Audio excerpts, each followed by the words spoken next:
আসসালামু আলাইকুম। শুভ সকাল। প্রিয় শিক্ষার্থীরা, অনলাইন ভিত্তিক একাদশ শ্রেণীর ক্লাসে আমি তোমাদের স্বাগত জানাচ্ছি। আমি ডক্টর সেলিনা মমতাজ, সহকারী অধ্যাপক, বাংলা বিভাগ, ঢাকা কলেজ, ঢাকা। আজ তোমাদের সাথে আমার প্রথম ক্লাস। আমি আশা করছি যে যেখানে আছো সুস্থ আছো, সুন্দর আছো, ভালো আছো। একটু দেরিতে হলেও ভার্চুয়ালি তোমাদের সাথে দেখা হওয়ার যে সুযোগটা আমাদের হলো সেজন্য কর্তৃপক্ষকে ধন্যবাদ জানাচ্ছি। আমরা একাদশ শ্রেণীর যে ক্লাসটি শুরু করব সেটি হচ্ছে আমরা সাহিত্য পাঠ তোমরা পড়ছিলে। সাহিত্য পাঠে এর আগে যে কয়েকটি পড়ে আমরা শেষ করেছি, দেখো এখানে তোমাদের যে প্রথম পরীক্ষাটি হবে সেখানে 6টি টপিকস তোমাদের জন্য নির্ধারণ করা ছিল। তার ভিতরে বাংলার নব্য লেখকদিগের প্রতি নিবেদন বঙ্কিমচন্দ্র চট্টোপাধ্যায় লিখিত, এটা তোমাদের পড়ানো হয়ে গেছে। অপরিচিতা এটি এখনো পড়ানো হয়নি, এটি আগামী শনিবারে যে ক্লাসটি আছে সেখানে পড়ানো হবে। এরপরে বিলাসী, বিভীষণের প্রতি মেঘনাদ, সোনার তরী, এই কয়েকটি আমি যতদূর জানি তোমাদের পড়ানো হয়েছে। বাকি আছে বিদ্রোহী কাজী নজরুল ইসলামের। আজ আমরা বিদ্রোহী কাজী নজরুল ইসলামের এই কবিতাটি পড়ব। কাজী নজরুল ইসলাম সম্পর্কে আমরা জানব, তার আগে আমরা যে ক্লাসটি শুরু করব আমি সক্রেটিসের একটি উক্তি দিয়ে আমার ক্লাসটি শুরু করি। সক্রেটিস বলেছিলেন, তাকে একবার জিজ্ঞেস করা হয়েছিল যে শ্রেষ্ঠ দেশপ্রেম কি। উনি বলেছিলেন যে নিজের কাজটি শ্রেষ্ঠভাবে করতে পারাটাই হচ্ছে শ্রেষ্ঠ দেশপ্রেম। তুমি যে কাজটি করো না কেন সেটি করবে শ্রেষ্ঠভাবে করবে। তুমি যদি মুচি হও তাহলে যে জুতোটি সেলাই তুমি করবে সেটি যেন শ্রেষ্ঠ হয়, শ্রেষ্ঠভাবে করবে। আমরা যেহেতু ছাত্র ছাত্রী যারা আছি, আমাদের তো ছাত্রী নেই, যদিও ছাত্র অনলাইনে ক্লাস সবাই অংশগ্রহণ করছে আমরা জানি। তো আমাদের দায়িত্বটা কি বা আমাদের কাজটা কি? আমাদের কাজটি হচ্ছে যে আমরা আমাদের এই পড়াশোনাটা শ্রেষ্ঠভাবে করব, তাহলে সেটা কি হবে? শ্রেষ্ঠ কাজ হবে এবং শ্রেষ্ঠ দেশপ্রেম হবে। একটা মোমবাতি বা একটা ল্যাম্প কি করে? হাজার মোমবাতিকে বা হাজার ল্যাম্পকে কি করতে পারে? আলোকিত করতে পারে। তো আমরা কি করব? নিজেরা আলোকিত হব এবং অন্য যারা আছে তাদেরকেও কিন্তু সেই আলোটা যখন আমরা ছড়িয়ে দেব তখনই কিন্তু কি হবে? সেটি আমাদের দেশপ্রেমিত হবে। তো যাই হোক, কাজী নজরুল ইসলাম সম্পর্কে আমরা একেবারে ছোটবেলা থেকে বিভিন্ন ধরনের কবিতা পড়ে এসেছি, তাই না? তো এখানে যে তোমাদের এই যে বিদ্রোহী কবিতাটি, এর আগে এটি সিলেবাসে ছিল না, এটি নতুন করে অন্তর্ভুক্ত করা হয়েছে। কাজী নজরুল ইসলামের একটি ছবি আমরা দেখতে পাচ্ছি। উনি জন্মগ্রহণ করেছিলেন 24শে মে 1899 সালে। গ্রামের নাম কি ছিল? চুরুলিয়া, আসানসোল সদর, এবং যেটি ছিল পশ্চিম বর্ধমান জেলা, ভারতের বর্তমানে যে ভারত আছে তার পশ্চিমবঙ্গে। তার পিতা ছিলেন কাজী ফকির আহমেদ এবং মাতা জাহিদা খাতুন। তার দাম্পত্য সঙ্গী ছিল নার্গিস আসার খানম এবং প্রমীলা দেবীকে উনি বিয়ে করেছিলেন 1924 সালের 25শে এপ্রিল, এবং তাদের ছেলে ছিল 4টি ছেলে ছিল। আমরা কাজী নজরুল ইসলামকে তিনি যেখানে জন্মগ্রহণ করেছিলেন, কোথায়? যে একটি মুসলিম কাজী পরিবারে তিনি জন্মগ্রহণ করেছিলেন এবং এখানে তাদের সন্তান ছিল 3 ছেলে এবং 1 কন্যা। 3 ছেলের ভিতরে আমাদের কাজী নজরুল ইসলামের যে ভাই, 2 ভাই, একজন ছিলেন কাজী শহীদ চান এবং আরেকজন হচ্ছেন কাজী আলী হোসেন, এবং এক বোন ছিল, বোনের নাম হচ্ছে উম্মে কুলসুম। নজরুলের বাবা স্থানীয় যে পীরপুকুর মসজিদ ছিল সেই মসজিদের ইমাম ছিলেন, এবং কাজী নজরুল ইসলামের ডাকনাম ছিল দুখু মিয়া। নজরুল যথাক্রমে একটি মসজিদ এবং দরগা দ্বারা পরিচালিত মক্তব এবং মাদ্রাসায় অধ্যয়ন করেছিলেন, যেখানে তিনি কুরআন, হাদিস, ইসলামী দর্শন এবং ধর্মতত্ত্ব অধ্যয়ন করেছিলেন। 1908 সালে যখন কাজী নজরুল ইসলামের বাবা মারা যান, তখন নজরুলের বয়স মাত্র 9-10 বছর। তো ওই সময় কিন্তু তাকে পরিবারের সহায়তার জন্য মসজিদে তত্ত্বাবধায়ক হিসেবে তার পিতার যে স্থানটি ছিল সেটি তিনি গ্রহণ করেন, এবং পরে কিন্তু তিনি মসজিদের মুয়াজ্জিনের কাজও করেছিলেন।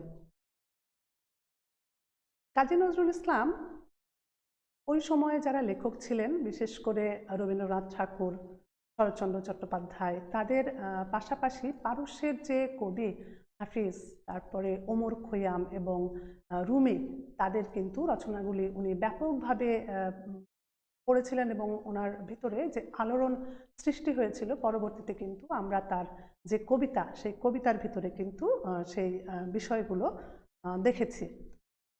এবং উনি এই যে হিন্দু পুরাণের যে মিথ যে ব্যবহার করা হয়েছে সেগুলো, তারপরে হচ্ছে আরবি ফার্সি যে শব্দগুলো আছে সেগুলো তার কবিতায় উনি ব্যাপকভাবে আনতে পেরেছিলেন। তিনি রেজিমেন্টের পাঞ্জাবি মৌলভীর কাছ থেকে ফরাসি কবিতা শিখেছিলেন এবং সঙ্গীত চর্চা করেছিলেন। 1944 সালে মাত্র 43 বছর বয়সে তিনি একটি অজানা রোগে ভুগতে শুরু করেন, এবং এই রোগের ফলে কি হয়, তার কণ্ঠ এবং স্মৃতি উনি হারিয়ে ফেলেছিলেন। অত্যন্ত বেদনাদায়ক ছিল। তোমরা জানো, আমরা এখানে কিছু ছবি দেখতে পাচ্ছি, দেখো স্লাইডে। সেটি হচ্ছে প্রথম ছবিটি আছে যে ছোটবেলায় নজরুল দেখতে কেমন ছিলেন, সেটা আমরা দেখছি। তারপরের ছবিটিতে আমরা দেখছি নজরুল তার ব্রিটিশ ভারতীয় সেনাবাহিনীর ইউনিফর্মে তাকে আমরা দেখছি। এরপরে নজরুল কি করছেন, তার যে শিষ্য আছে তাদেরকে তিনি সঙ্গীত শেখাচ্ছেন, এই ছবিটি আমরা দেখতে পাচ্ছি। এরপরে দেখো তরুণ নজরুলের একটি ছবি আমরা দেখতে পাচ্ছি। এই ছবিটি কিন্তু আমরা অনেক জায়গায় দেখেছি, তাই না? ছোট যে অন্যান্য ক্লাসে যে পাঠ্য বই আছে সেই বইয়েও কিন্তু আমরা অনেক জায়গায় নজরুলের এই তরুণ বয়সের ছবিটি দেখে থাকি। এরপরে মঞ্চনাটক, নাটকে অভিনয় করছেন আমাদের নজরুল। নারদ চরিত্রে উনি অভিনয় করেছিলেন, কেমন দেখাচ্ছিল তাকে, তার একটি ছবি আমরা এখানে দেখলাম। এর পরের ছবিটিতে দেখো যে নজরুলের জন্মস্থান দেখতে পাচ্ছি আমরা, নজরুল একাডেমি, পুরুলিয়া, এটা আসানসোল, পশ্চিমবঙ্গ, ভারত। তো আমরা এখন যেহেতু একটি মহামারী সিচুয়েশনের ভিতর দিয়ে যাচ্ছি, এটি যখন শেষ হবে তখন আমি আশা করব তোমরা সবাই এই যে ভ্রমণের যে সুযোগটি আমাদের মাঝে মাঝে হয়ে থাকে, পিতামাতার সাথে, বন্ধু বান্ধবের সাথে, যেভাবেই হোক না কেন, আমরা এইসব বিভিন্ন যে দর্শনীয় স্থান আছে সেগুলো অবশ্যই দেখে আসব। তো আরেকটি কথা বলবো এখানে, যে এই যে মহামারীর প্রসঙ্গ যেহেতু আসলো, সেটি হচ্ছে যে মহামারী কিন্তু এই শতাব্দী পেরিয়ে শতাব্দীতে এসেছে, কিন্তু আবার চলেও কিন্তু গেছে। আমরা লাইফ অ্যান্ড ওয়ার্ক অফ ইবনে খালদুন এই গ্রন্থ থেকে জানতে পারি যে 1349 সালে একবার এরকম একটি মহামারী এসেছিল, ব্ল্যাক ডেথ নামে। তো তখন সমরক্ষণ থেকে মৌরিতানিয়া পর্যন্ত সমগ্র মুসলিম বিশ্বে এটি কী হয়েছিল, ছড়িয়ে পড়েছিল, মহামারী আকার ধারণ করেছিল। এবং এর আগে একবার ইতালি থেকে ইউরোপ এই এলাকাতেও কিন্তু এরকম মহামারী এসেছিল। তো সেই ব্ল্যাক ডেথের প্রকোপ এত ভয়াবহ ছিল যে ইবনে খালদুনের পিতা মাতা, তার শিক্ষক এবং অন্যান্য তিউনিসের অধিকাংশ মানুষই কিন্তু মৃত্যুবরণ করেছিল। তো যাই হোক, পৃথিবী কিন্তু আবারও কি হয়েছে, ঘুরে দাঁড়িয়েছে। এখন যে বিজ্ঞান, প্রযুক্তি, সব কিছুতে কিন্তু অগ্রগতি সাধিত হয়েছে। তো আমরা এখন যে সিচুয়েশনে আছি সেটিও আশা করছি খুব দ্রুত শেষ হয়ে যাবে, এবং আবার তোমাদের সাথে এরকম ভার্চুয়ালি না, আমরা অ্যাকচুয়ালি ক্লাস নিতে পারবো, এবং তোমাদের সাথে আমাদের এই সুন্দর আমাদের ঢাকা কলেজের পরিবেশে দেখা হবে। তো যাই হোক, এরপরে দেখো পরের যে ছবিটি আমরা দেখতে পাচ্ছি সেটি হচ্ছে চট্টগ্রাম শহরের ডিসি হিল পার্কে নজরুল স্কোয়ার। এখানকার একটা ছবি দেখলাম। এখন আমরা আসি আমাদের টেক্সট তোমাদের যে বইটি আছে সেটি তোমরা একটু খুলে বসো। তোমাদের এখানে দেখো যে টেক্সটে নজরুল সম্পর্কে যে কথা কয়টি বলা আছে সেগুলো একটু আমরা দেখি। এখানে কবি পরিচিতিতে কাজী নজরুল ইসলাম সম্পর্কে বলেছে যে কাব্য জগতের, বাংলা কাব্য জগতের এক অনন্য শিল্পী, তিনি বাংলাদেশের জাতীয় কবি। তারপরে আমরা যে ইনফরমেশনটা পাচ্ছি সেটি হচ্ছে 1316 বঙ্গাব্দে গ্রামের মক্তব থেকে নিম্ন প্রাইমারি পাশ করে সেখানেই 1 বছর শিক্ষকতা করেন নজরুল। 12 বছর বয়সে তিনি লেটোর দলে যোগ দেন এবং দলের জন্য পালাগান রচনা করেন। এই যে পালাগানটি রচনা করলেন এবং এরপরেই কিন্তু আস্তে আস্তে তার লেখা, যেটি আমরা দেখছি লেখালেখি, সেটি শুরু হয়েছে। বস্তুত তখন থেকেই তিনি সৃষ্টিশীল সত্তার অধিকারী হয়ে ওঠেন। প্রথম বিশ্বযুদ্ধ কবে হয়েছিল? 1914 সালে। প্রথম বিশ্বযুদ্ধ শুরু হওয়ার পর 1917 সালে 49 নম্বর বাঙালি পল্টনে সৈনিক হিসেবে তিনি যোগদান করেন এবং করাচিতে যান। পরে হাবিলদার পদে তিনি উন্নীত হন। 1920 সালের শুরুতে বাঙালি পল্টন ভেঙে দিলে তিনি কলকাতায় আসেন এবং পরিপূর্ণভাবে সাহিত্য চর্চায় মনোনিবেশ করেন। সাপ্তাহিক বিজলিতে বিদ্রোহী কবিতা প্রকাশিত হলে চারিদিকে তার কবি খ্যাতি ছড়িয়ে পড়ে এবং তিনি বিদ্রোহী কবি হিসেবে পরিচিতি লাভ করেন। তোমরা জানো যুগে যুগে যে সাহিত্যগুলো এসছে, বিশেষ করে যে সাহিত্যগুলো আমরা পাঠ করি, কোনো কোনো লেখকের কোনো কোনো লেখা এরকম কালজয়ী বা কালোত্তীর্ণ, অর্থাৎ সেই কালকে অতিক্রম করে যখন অন্য কালে চলে যেতে পারে সেটাকে আমরা কালজয়ী বা কালোত্তীর্ণ বলছি। যেমন সৈয়দ ওয়ালিউল্লাহর কথা যদি আমরা বলি, সৈয়দ ওয়ালিউল্লাহ সম্পর্কে বলা হয় যে লাল সালু উপন্যাসটি উনি লিখলেন সেই 1948 সালে যখন সেটি প্রকাশিত হলো, এরপরে কিন্তু ওনার আরও 2টি উপন্যাস আছে। তো বলা হচ্ছে যে উনি যদি আর কোনো কিছু নাও লিখতেন, শুধু এই লাল সালুর জন্যই কিন্তু উনি যুগ যুগ ধরে এখন যেরকম সমাদৃত ঠিক সেরকমই সমাদৃত হতেন। কাজী নজরুল ইসলামের এই যে বিদ্রোহী কবিতা, সেই বিদ্রোহী কবিতাটা কিন্তু এরকমই ছিল যে সেই কবিতার যে শব্দ ঝঙ্কার, যে ধ্বনি মাধুর্য, যার কারণে তাকে বিদ্রোহী কবি নাম দেওয়া ছাড়া আর কোনো উপায় ছিল বলে মনে হবে না এই কবিতাটি পাঠ করলে। তো যাই হোক, তিনি লাঙল, নবযুগ, ধূমকেতু সহ বিভিন্ন পত্রপত্রিকার সম্পাদনার কাজে যুক্ত ছিলেন। তার রচিত বিখ্যাত কাব্যসমূহ, তার ভিতরে কি আছে?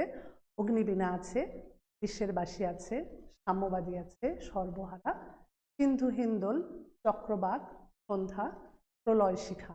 এছাড়াও তিনি উল্লেখযোগ্য সংখ্যক উপন্যাস, ছোট গল্প, নাটক, প্রবন্ধ রচনা করেছেন।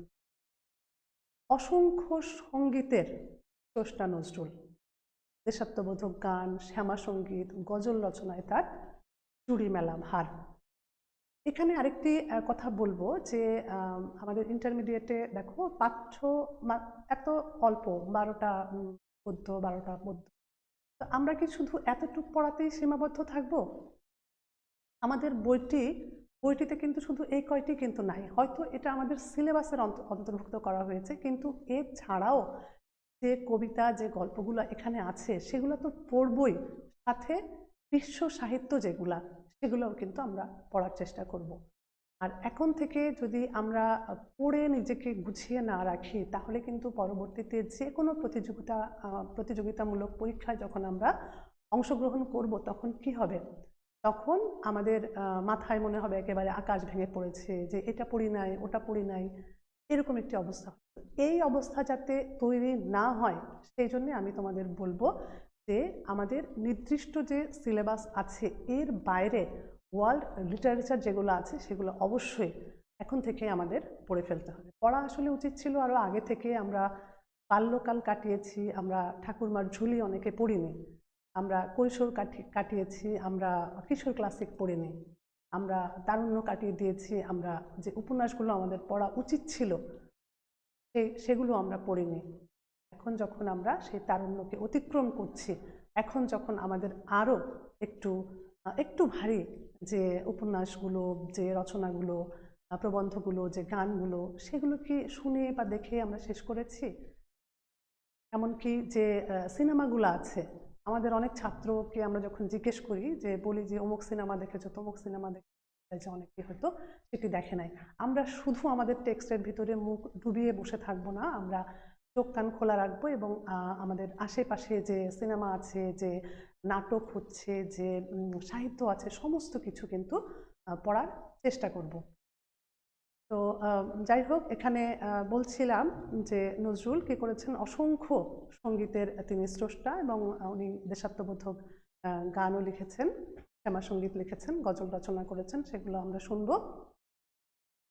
ভারত সরকার তাকে পদ্মভূষণ 1960 সালে পদ্মভূষণ তাকে উপাধি দেওয়া হয়েছিল এবং জগত্তারিণী পদক, আশুতোষ যিনি ছিলেন তার মাতার নামে সেই জগত্তারিণী পদক, স্বর্ণপদক, সেটি উনি পেয়েছিলেন এবং 21 পদক সহ অসংখ্য পুরস্কার এবং সম্মাননায় তিনি ভূষিত হয়েছিলেন। 1972 সালে জাতির পিতা বঙ্গবন্ধু শেখ মুজিবের উদ্যোগে নজরুলকে সপরিবারে স্বাধীন বাংলাদেশে আনা হয় এবং জাতীয় কবি হিসেবে কিন্তু তাকে কি করা হয়, স্বীকৃতি দেওয়া হয়। 1976 সালের 29শে আগস্ট কবি ঢাকায় মৃত্যুবরণ করেন। এখানে দেখো আমরা একটি ছবি দেখতে পাচ্ছি, এটা হচ্ছে আমাদের কাজী নজরুল ইসলামের সমাধি। এটি কোথায় আছে? এটি ঢাকা বিশ্ববিদ্যালয়ের কেন্দ্রীয় যে মসজিদ আছে সেই মসজিদের পাশে এই সমাধিটি আছে। তোমরা যারা আশেপাশে থাকো তারা নিশ্চয়ই দেখেছো, বা যারা দেখোনি তারা অবশ্যই এই পরবর্তীতে দেখবে, সেখানে যাবে, ঠিক আছে? এরপরে যেটি বলতে চাচ্ছি সেটি হচ্ছে যে কাজী নজরুল ইসলাম যে এই যে বিদ্রোহী কবিতাটি লিখলেন, এই বিদ্রোহী কবিতা সম্পর্কে অনেকে বলেছেন যে ওয়াল্ট হুইটম্যানের সং অফ মাইসেলফ কবিতা থেকে হয়তো তিনি অনুপ্রেরণা পেয়েছিলেন। তো এটি 1922 সালের 6 জানুয়ারি বিজলি পত্রিকায় প্রকাশিত হয়েছিল এবং এরপরে মাসিক প্রবাসী, মাসিক সাধনা এবং ধূমকেতুতে কিন্তু এটি ছাপা হয়েছিল। এটি প্রকাশিত হওয়া মাত্রই একটি ব্যাপক জাগরণ সৃষ্টি হয়েছিল। দীপ্ত বিদ্রোহী মানসিকতা এবং অসাধারণ শব্দবিন্যাস এবং ছন্দের জন্য আজও বাঙালি মানুষের কবিতাটি চির উন্নত শির হিসেবে কিন্তু বিরাজমান। আমরা তোমাদের টেক্সটে নজরুলের কিন্তু আরও কবিতা এবং প্রবন্ধ দেওয়া আছে, তোমরা ইতিমধ্যে পড়েছো কিনা আমি জানি না, আমি বলবো তোমাদের অবশ্যই পড়ে নিতে সেটি। একটি হচ্ছে সাম্যবাদী একটি তার কবিতা আছে, যেখানে উনি সাম্যের গান গেয়েছিলেন এবং সেখানে উনি এক জায়গায় জিজ্ঞেস করেছেন যে কে তুমি, পার্সি, জৈন, ইহুদি, সাঁওতাল, ভিল, গারো, কনফুসিয়াস, চালা, বলে যাও বলো আরো, মিথ্যা শুনিনি ভাই, এই হৃদয়ের চেয়ে বড় মন্দির, বড় কোনো মন্দির কাবা নাই। এই যে কথাটি উনি ওই কবিতাতে কি করেছিলেন, উনি হৃদয়ের গান গেয়েছিলেন। আর আরেকটি প্রবন্ধ তোমাদের আছে বইয়ে, সেটি হচ্ছে যে আমার পথ, সেখানে উনি কিন্তু বলেছেন যে আমার কর্ণধার আমি, আমার পথ দেখাবে আমার সত্য। আমি যদি সত্যি করে আমার সত্যকে চিনে থাকি, আমার অন্তরে মিথ্যার ভয় না থাকে, তাহলে বাইরের কোনো ভয়ে আমার কিছু করতে পারবে না। এই যে দৃপ্ত উচ্চারণ উনি করতে পেরেছেন এই দুটি জায়গায়, তো এটি কেন বললাম এই কারণে যে আমার কর্ণধার আমি, এই জিনিসটি কিন্তু নজরুল বিশ্বাস করতেন এবং সব সময় উনি বলতে চেয়েছেন যে আমার যে সত্য, আমি যদি সত্য পথে থেকে থাকি এবং আমি যদি সত্যি করে আমার সত্যকে চিনে থাকি, তাহলে কি হবে, আমার ভিতরে যদি মিথ্যার কোনো ভয় না থাকে, তখন কিন্তু আর কোনো বাইরের ভয় কি আমাকে ঠেকিয়ে রাখতে পারবে। এই বিদ্রোহী কবিতায়ও আমরা এই আমির ব্যবহারটা দেখব। বিদ্রোহী কবিতায় প্রায় কত 840-এর মতো শব্দ আছে এবং 139 লাইনের একটি কবিতা আমাদের পাঠ্য করেছে। এটি একদম সংক্ষিপ্ত করে 56 লাইন, 55-56 লাইন এখানে একমাত্র আছে। আমি চাইবো পুরো কবিতাটি তোমরা অবশ্যই পড়ে নেবে, পুরো পুরো কবিতাটি পড়ে নেবে। এবং এই যে আমি শব্দটি কিন্তু উনি এখানে ব্যবহার করেছেন 144 বার। তাহলে আমরা বুঝতে পারছি যে এই আমাকে উনি কতখানি চিনতে পেরেছিলেন এবং আমার সত্যকে উনি চেনার জন্য কিন্তু বারবার কি করেছেন, আহ্বান জানিয়েছেন। কোলরিজের একটি উক্তি বলি। কোলরিজ বলেছিলেন যে best words in the best order. এটি হচ্ছে কবিতা। কি? নন্দিত শব্দের নন্দিত বিন্যাসই হচ্ছে কবিতা। মানে ভালো শব্দ, সুন্দর শব্দের সুন্দর করে বিন্যস্ত করতে পারাটাই হচ্ছে কবিতা। অর্থাৎ কথা তো আমরা সবাই বলি, তাই না? একটি গ্রাম্য প্রবাদ মনে হয় এরকম আছে যে কথার দোষে তরি, কথার দোষে মুড়ি। কথাটার মানে কি? যে কথা কেউ এমনভাবে বলে যে তরি মানে হচ্ছে পার পেয়ে যাওয়া, নৌকা, তাই না? তরির সাধারণ অর্থ হচ্ছে নৌকা। বিদ্রোহী কবিতার সেই তরি কথাটি আছে, তরি নৌকা। তো কথার দোষে তরি মানে কথা এমনভাবে মানুষ বলে, কেউ কেউ দেখা যায় যে কথার জন্যই বিপদে পড়ার কথা ছিল কিন্তু পড়ি নাই, পার পেয়ে গেছি। আবার কথার দোষেই মরি, অর্থাৎ একটি কথা এমনভাবে বলা হলো যে সেই কারণেই দেখা গেল যে শাস্তি হলো, তাই না? এরকম কথাও তো আছে। তোমরা বিভিন্ন গল্প আছে, একটা গল্প না হয় বলেই ফেলি এই ফাঁকে। গোপাল ভাঁড়, তার যে কি ছিল, রাজা কৃষ্ণচন্দ্রের সভাসত্ব ছিলেন উনি। তো একদিন হয়েছে কি, রাজাকে বলছেন যে রাজামশাই, আমি বলে দিতে পারি এখানকার যারা উপস্থিত আছেন তারা মনে মনে কি ভাবছেন। তখন রাজা কৃষ্ণচন্দ্র ভাবছেন যে এটা কিভাবে সম্ভব, যে কার কি মনের ভিতরে আছে এটা গোপাল ভাঁড় কি করে বলে দেবে। তো তখন বলল যে ঠিক আছে, বলো তো শুনি। তখন গোপাল বলছে, আচ্ছা আপনারা বলেন তো দেখি যে আপনারা এই মুহূর্তে ভাবছেন কিনা যে আমাদের মহারাজ দীর্ঘজীবী হন। কার ঘাড়ে কয়টা মাথা যে সে বলবে যে এই মুহূর্তে সে সেটি ভাবছে না। সবাই বলল হ্যাঁ হ্যাঁ, আমরা এটাই ভাবছি যে মহারাজ দীর্ঘজীবী হন। তখন গোপাল ভাঁড় বললেন, মহারাজ আমি আরও একবার বলতে পারি যে এখন এই মুহূর্তে তারা কে কি ভাবছে। তো বলছেন বলো দেখি। তখন গোপাল ভাঁড় আবারও বললেন, এই যে সভাসদগণ, আপনারা বলুন দেখি এই মুহূর্তে আপনারা ভাবছেন কিনা যে মহারাজের একটি পুত্র সন্তান হোক। তো মহারাজের হচ্ছে কোনো পুত্র সন্তান, কোনো সন্তান ছিল না।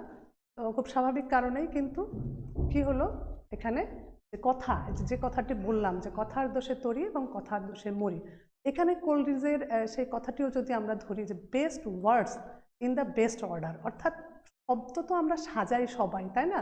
আমরা চিঠিপত্র লিখি, আমরা পরীক্ষার খাতায় প্রশ্নের আনসার দেই, কিন্তু কোন শব্দের পরে কোন শব্দ লিখলে এটি অনেক শ্রুতিমধুর হবে, সেখানে একটা ঝংকার থাকবে, সেই ব্যাপারটি কিন্তু অনেক গুরুত্বপূর্ণ।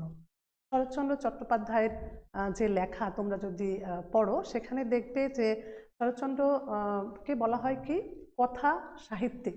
যে কথার পরে কথা উনি এত চমৎকার করে সাজিয়ে তার রচনাগুলো লিখেছেন যে উনি রবীন্দ্রনাথ ঠাকুরের সমসাময়িক হওয়া সত্ত্বেও রবীন্দ্রনাথের চাইতে উনি তখন অধিকতর জনপ্রিয় ছিলেন এবং কলকাতা শহরের রীতি মতো উনি গাড়ি বাড়িও করতে পেরেছিলেন এই শুধু এই লেখালেখির কারণে। অর্থাৎ শব্দের পরে শব্দ সাজানোর যে কৌশলটি, সেটি কিন্তু শরৎচন্দ্র চট্টোপাধ্যায় অত্যন্ত চমৎকার করে করেছেন। তো এখানে কিন্তু আমরা সেটি দেখছি। মালারমের আরেকটি কথা আমি এখানে দিয়েছি, দেখো, poetry is not written with ideas, it is written with words.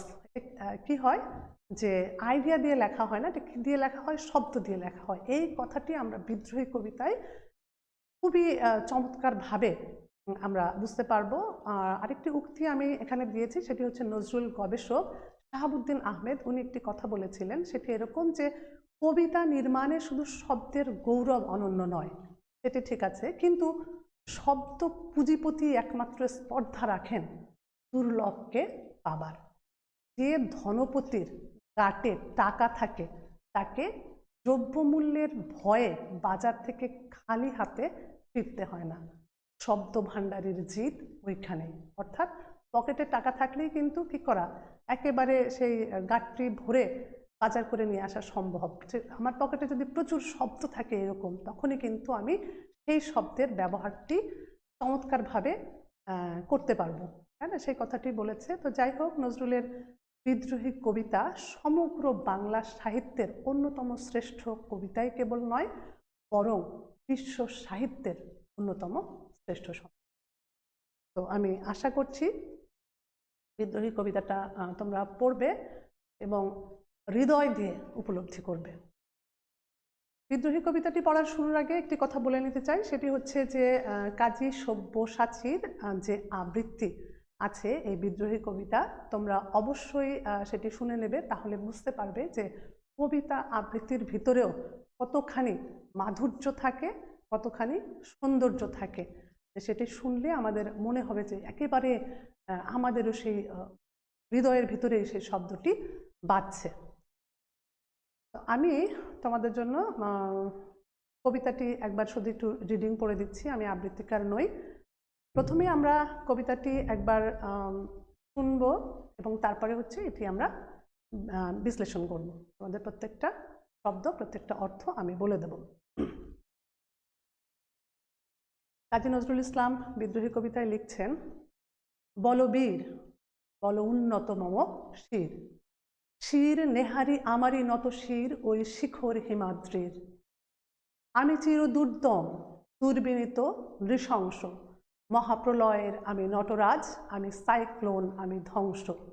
আমি মহাভয়, আমি অভিশাপ পৃথ্বীর, আমি দুর্বার, আমি ভেঙে করি সব চুরমার।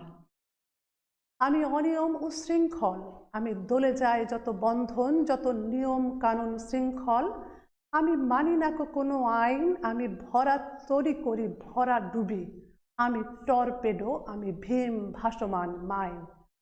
আমি ধৈর্যটি, আমি এলোকেশে ঝড় অকাল বৈশাখীর, আমি বিদ্রোহী, আমি বিদ্রোহী সুত বিশ্ববিধাত্রীর। বলবীর চির উন্নত মমশির। আমি সৃষ্টি, আমি ধ্বংস, আমি লোকালয়, আমি শ্মশান, আমি অবসান নিশাবসান। আমি ইন্দ্রাণী সুত, হাতে চাঁদ ভালে সূর্য, মম এক হাতে বাঁকা বাঁশের বাঁশরি, আর হাতে রণতুর্য। আমি বেদুইন, আমি চেঙ্গিস, আমি আপনারে ছাড়া করি না কাহারে কুর্নিশ। আমি বজ্র, আমি ঈশান বিশানে ওঙ্কার, আমি ইসরাফিলের সিঙ্গার মহাহুঙ্কার। আমি পিনাক পানির ডমরু ত্রিশূল, ধর্মরাজের দণ্ড, আমি চক্র মহাশঙ্ক, আমি প্রণবনাদ প্রচণ্ড। আমি ক্ষেপা দুর্বাসা বিশ্বামিত্র শিষ্য, আমি দাবানল দাহ দহন করিব বিশ্ব। আমি উন্মন মন উদাসীর, আমি বিধবার বুকে ক্রন্দন শ্বাস, হাহুতাস আমি হুতাশীর। আমি বঞ্চিত ব্যথা পথচারী চির গৃহহারা যত পথিকের, আমি অবমানিতের মর্ম বেদনা বিষ জ্বালা, প্রিয় লাঞ্ছিত বুকে গতি ফের। আমি উত্তর বায়ু মলয় অনিল উদাস পুরবী হাওয়া, আমি পথিক কবির গভীর রাগিনী বেণু বীণে গান গাওয়া। আমি আকুল নিদাঘ তিয়াসা, আমি রৌদ্র রুদ্র রবি, আমি মরুনির ঝড় ঝড় ঝড়, আমি শ্যামলিমা ছায়াছবি। আমি ওরফিয়াসের বাঁশরি মহাসিন্ধু উতলা ঘুম ঘুম, ঘুম চুমু দিয়ে করি নিখিল বিশ্বে নির্ঝুম। মম বাঁশরীর তানে পাশরি, আমি শ্যামের হাতের বাঁশরি। আমি রুষে উঠি যবে ছুটি মহাকাশ ছাপিয়া, ভয়ে সপ্ত নরক হাবিয়া দোজক নিভে নিভে যায় কাঁপিয়া। আমি বিদ্রোহ বাহি নিখিল অখিল ব্যাপিয়া, আমি পরশুরামের কঠোর কুঠার, নিক্ষত্রিয় করিব বিশ্ব আনিব শান্তি শান্ত উদার। আমি হল বলরাম স্কন্ধে, আমি উপাড়ি ফেলিব অধীন বিশ্ব, অবহেলে নব সৃষ্টির মহানন্দে। মহাবিদ্রোহী রণক্লান্ত, আমি সেই দিন হব শান্ত, যবে উৎপীড়িতের ক্রন্দন রোল আকাশে বাতাসে ধ্বনিবে না। অত্যাচারীর খড়গ কৃপাণ ভীম রণভূমি রণিবে না। বিদ্রোহী রণক্লান্ত, আমি সেই দিন হব শান্ত। আমি চির বিদ্রোহী বীর, বিশ্ব ছাড়াই উঠিয়াছি একা, চির উন্নত শির। শেষ লাইনটি কি বলেছে? একা বিশ্ব ছাড়ায়ে উঠিয়াছি একা চির উন্নত শির। মানুষ কি করতে পারে? যে কোনো কাজ কিভাবে শুরু করতে পারে? একা শুরু করতে পারে। আসেন ভাই আমরা সবাই মিলে এই কাজ করি। তার মানে কি? কারো আসার দরকার নাই, যে যার বাড়িতে চলে যান, ঘুমিয়ে থাকেন। কিন্তু কাজটি যখন আমি একা শুরু করব তখনই কিন্তু কাজটি হবে। এই যে মহামানব যারা যুগে যুগে পৃথিবীতে এসেছে, তারা কি অন্যের জন্য অপেক্ষা করেছে? সেই হজরত মোহাম্মদ সাল্লাল্লাহু আলাইহি সাল্লাম থেকে শুরু করে, সেই বুদ্ধদেব গৌতম বুদ্ধ থেকে শুরু করে, সেই যে আলেকজান্ডার মহাবীর, তাদের গল্প আমি অন্যদিন তোমাদের শোনাবো। প্রত্যেকেই কিন্তু কাজ করেছে কি? একা। তো সেই কথাটি এখানে বলেছে। এখন আমরা কবিতাটি একটু বিশ্লেষণে চলে যাই। কবিতা যখন পাঠ করলাম, আমি আগেই বলেছি তোমরা সব্যসাচীর কি করবে, সেই যে কবিতা, এই বিদ্রোহী কবিতাটি উনি আবৃত্তি করেছেন, সেটি অবশ্যই তোমরা শুনে নেবে, অবশ্যই তোমাদের ভালো লাগবে। প্রথম লাইনটি বলেছে, বলো বীর বলো উন্নত মমশির। উনি প্রথমে সম্বোধন করেছেন কাকে? বীরকে। এই বীরকে, ওই যে বললাম আলেকজান্ডার, দিগ্বিজয়ী বীর, তাই না? মাত্র 32 বছর বয়সে উনি কি করেছিলেন? পুরো পৃথিবীর অর্ধেক উনি দখল করে ফেলেছিলেন। তো এই যে তারা হচ্ছে বীর, তো উনি শুরুতেই কি করেছেন?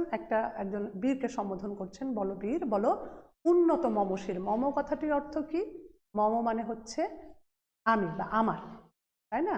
তো এখানে বলছে যে বলো বীর বলো উন্নত মমশির, মানে মম আমার, শির মানে হচ্ছে মস্তক বা মাথা। আমার মাথা কি? উন্নত। এবং বীরের মাথা কিন্তু কখনো কি হয় না? নিচু হয় না। বীরের মাথা সবসময় উঁচুই থাকে, কারণ সে বীর। শির নেহারি আমারই নত শির ওই শিখর হিমাদ্রির। কথাটির অর্থ কি? শির নেহারি, এই নেহারি মানে হচ্ছে প্রত্যক্ষ করে বা দেখে। আমি দেখে শির নেহারি আমারই, অর্থাৎ আমার এই উন্নত মস্তক বা উঁচু মাথা দেখে ওই যে হিমালয়, তার শিখর পর্যন্ত কি হয়েছে? মাথা নত করে আছে। যে আমার শির বা মস্তক প্রত্যক্ষ করে দেখে হিমালয়ের শিখর পর্যন্ত মাথা কি করে আছে? নত করে আছে, বা নত হবেই। আমি এত বড় বীর। আমি চির দুর্দম দুর্বিনীত নৃশংস। আমি কে? আমি দুর্দম, আমাকে দমিয়ে রাখা এত সহজ না। আমি দুর্বিনীত এবং আমি নৃশংস। নৃশংস কখন? যখন প্রয়োজন হবে, আমার দেশকে রক্ষা করার জন্য যখন আমার প্রয়োজন হবে, আমার জাতিকে রক্ষার জন্য আমার যখন প্রয়োজন হবে, তখনই কিন্তু আমি নৃশংস হয়ে উঠব। তখন কিন্তু আমি আর কোনো শত্রুপক্ষ যখন আমাদের দেশকে আক্রমণ করেছিল, তখন আমরা কিভাবে ঝাঁপিয়ে পড়বো? একেবারে নৃশংস, তাই না? তখন তো তাকে যে না তোমাকে ছেড়ে দিলাম এটা বললে তো হবে না। বলছে মহাপ্রলয়ের আমি নটরাজ, আমি সাইক্লোন, আমি ধ্বংস। এই যে নটরাজ, নটরাজকে মহাদেবের আর এক নাম হচ্ছে নটরাজ। এবং উনি সৃষ্টির ধ্বংসকালে, সৃষ্টি যখন ধ্বংস হচ্ছে, ধ্বংসকালে সেই ধ্বংসের এই দেবতা কি করেছিল? তার ভয়ঙ্কর নৃত্যময় মূর্তি ছিল আমাদের এই নটরাজের। আমি এখানে একটা নোট দিয়ে দিয়েছি, দেখো। সেটি হচ্ছে মহাদেব মহাপ্রলয়ের সময় কি করে? তাণ্ডব নৃত্য নেচেছিলেন, তাই না? গজাসুর এবং কালাসুরকে বধ করেও তিনি তাণ্ডব নৃত্য নেচেছিলেন। এই তাণ্ডব নৃত্যকলার উদ্ভাবক হিসেবে তাকে নটরাজ ডাকা হয়। পৃথু ছিলেন অত্রি বংশের অত্যাচারী রাজা বেনের পুত্র, এবং বেনের মৃত্যুর পর তার ডান বাহু থেকে পৃথুর জন্ম হয়েছিল। প্রজা কল্যাণার্থে পৃথু পৃথিবীকে বশ করেন এবং তার রাজত্বকে বলা হয় পৃথু। তাহলে নটরাজকে আমরা পেয়ে গেলাম যে মহাপ্রলয় কে এনেছিল? নটরাজ। যেহেতু সে সেই যে ধ্বংসের সময় সেই তার নৃত্য করে যে সে কী করেছিল, সেই সকল সৃষ্টিকে সে ধ্বংস করেছিল সেটি। এবং তার পাশাপাশি যে শব্দ উনি এনেছেন যে আমি সাইক্লোন, আমি ধ্বংস। আমি কি করব? আমি সমস্ত কিছু, সাইক্লোন যেভাবে করে সব কিছু লন্ড ভন্ড করে দিয়ে যায়, তোমরা দেখেছো কিনা সমুদ্র উপকূলবর্তী যে অঞ্চলগুলোর কীরকম একটি অবস্থা হয়, যে